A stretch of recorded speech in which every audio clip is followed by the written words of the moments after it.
keep calling, I ain't picking up. Through with conversation, done with games, now you know I'm giving up. I didn't have to be like this, but you made me. You got everybody around me out here thinking I'm crazy. Now our past change our future, and that's breaking my heart. It's me, SimbaTv. Bang! What is good, YouTube fam? It's your boy Simba coming back here again with another reaction video for you guys today. For today's reaction video, we got Mr. Ballen. They didn't know they were being watched. Let's jump up in it.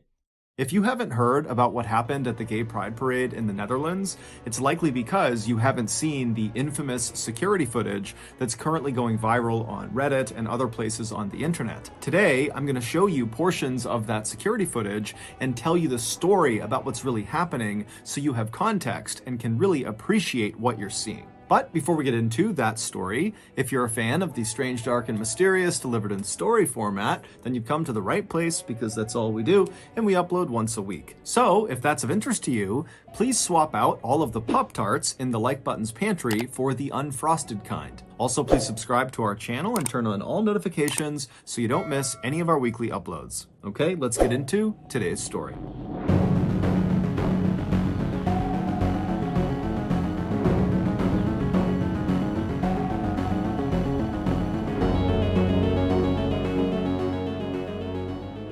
On September 27, 2018, in a little city in the Netherlands, a security camera captured 6 men walking calmly toward this brick bungalow inside one of the country's holiday parks. A holiday park is a place that offers cheap accommodations to tourists. They typically have things like campsites, RV parking, cheap bungalows for rent, and they also often offer things like swimming and golfing and bowling, so it's kind of like an all-in-one for families on vacation. But on this September day, these 6 men caught on camera were neither family nor on vacation. Instead, as they walked, it was very clear from their body language that the only thing they were interested in was getting inside of their holiday bungalow.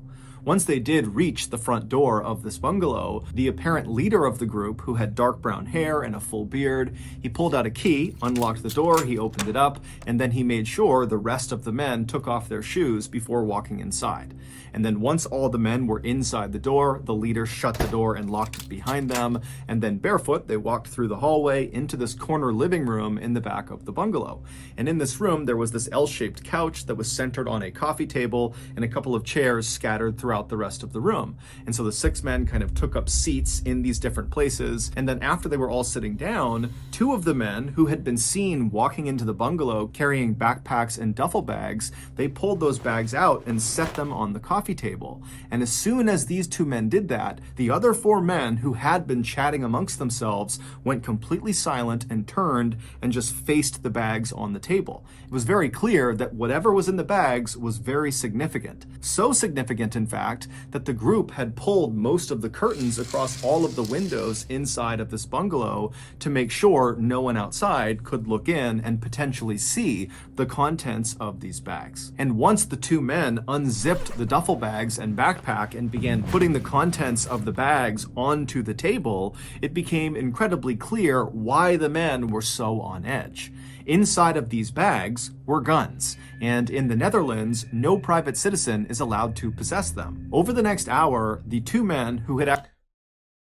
Some criminals are stupid, bro. Like, wouldn't you think that there's a camera inside of that public bungalow? Like, wouldn't you take that account? You know, like, that should be accounted for. If you're gonna do something of that nature, you know,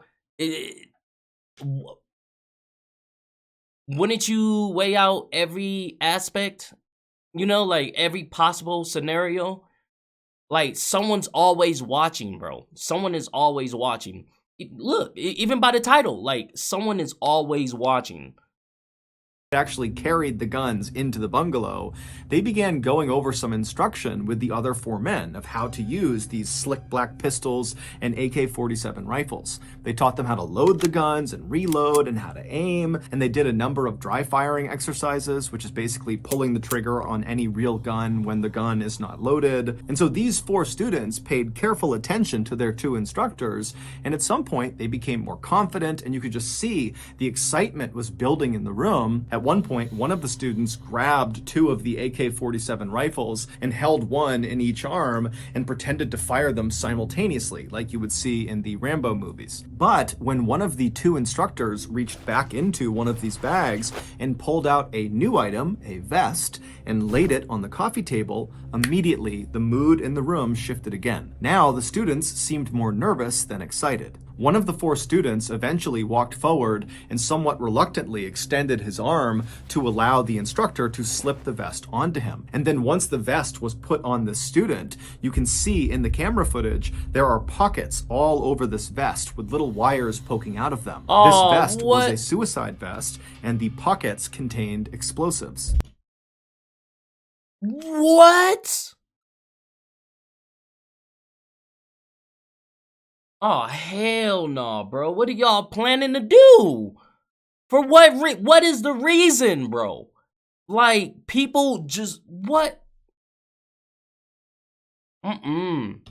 As one of the instructors showed the student in the vest which cord to pull in order to detonate himself, you can hear in the background someone saying, "When the police come, you can take them with you."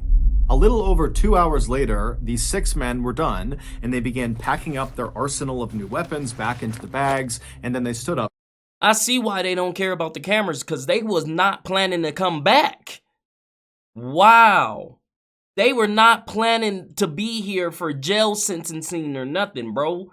That's crazy. To leave. But when they left, it was the students who had the bags of weapons, not the two instructors. Once the 6 men had left the bungalow and were back outside again, they put their shoes back on, they locked the bungalow behind them, and then the 2 instructors were seen on camera walking away from the bungalow to a separate car. They drove off, and then the 4 men that now had the weapons, they walked to a nearby white cargo van, which contained one other man who had not been inside of the bungalow with them, but he was very much a part of this group. He was their driver. And so as the 4 men with guns approached the white van, the driver saw them, he climbed out, he ran around to the back and opened up the back doors that led into the windowless back cargo area of the van. And the 4 men with guns, they climbed inside, the driver shut the van, climbed back into the driver's seat, and then before long, the driver was leaving the parking lot and heading north towards the city of Amsterdam, which is the capital of the Netherlands.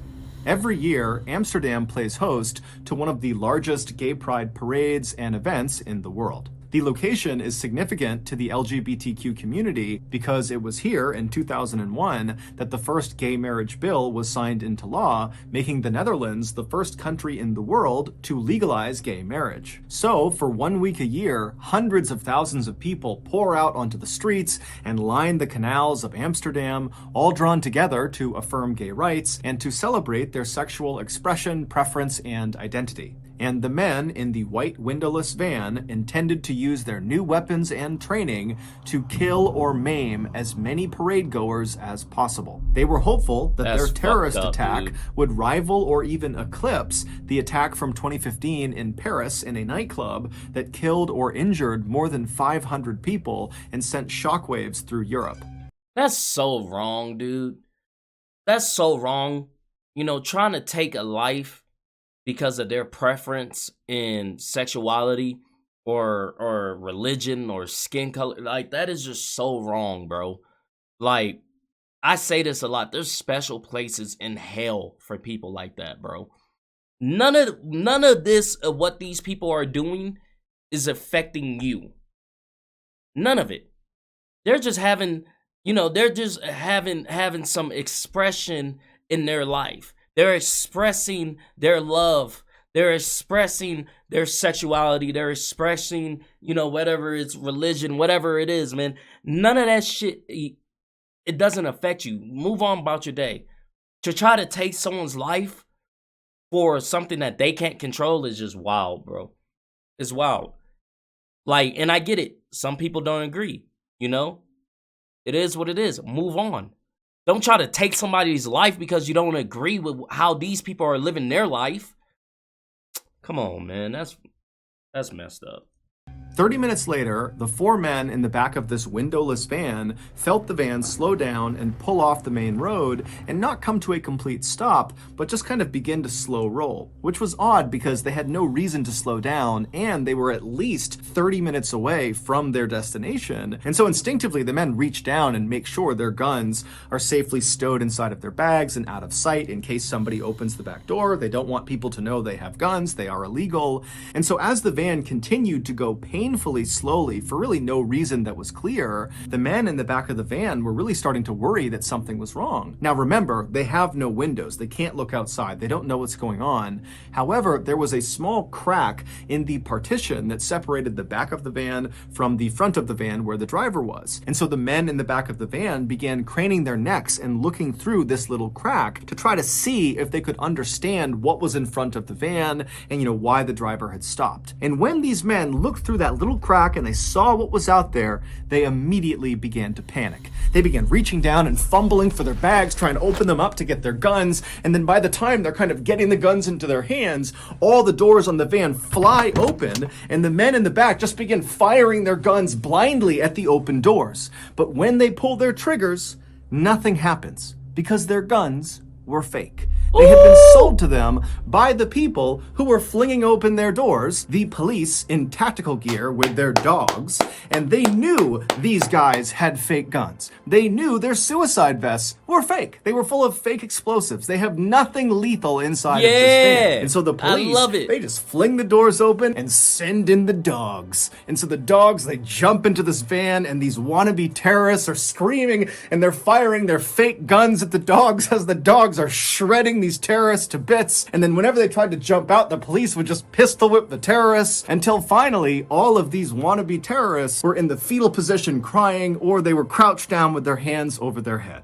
It would turn out the 2 instructors who had brought the duffel bags of guns into the bungalow with the other men, they were not other fellow terrorists. They were undercover police officers who were a part of the special national anti-terrorism team who were able to infiltrate this terrorist cell. That's what I'm talking These about. Undercover cops were the ones who sold the fake guns and fake explosives to the terrorists, and they were the ones who set up this meeting at the bungalow, which allowed them to place cameras and listening devices all over the place. Plus, they were also able to bug the white van because they knew they would be departing the bungalow inside of it. So all the wannabe terrorists that you saw on camera, plus 2 others that were not seen on camera but were totally involved, were all sentenced on October 8th, 2020 to anywhere from 10 to 17 years in prison. Meanwhile, the Amsterdam Pride Parade went off without a hitch.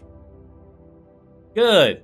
Let those people that's going to be. do it. If you got something out of this episode and you haven't done... I love happy endings, man. I love happy endings, okay?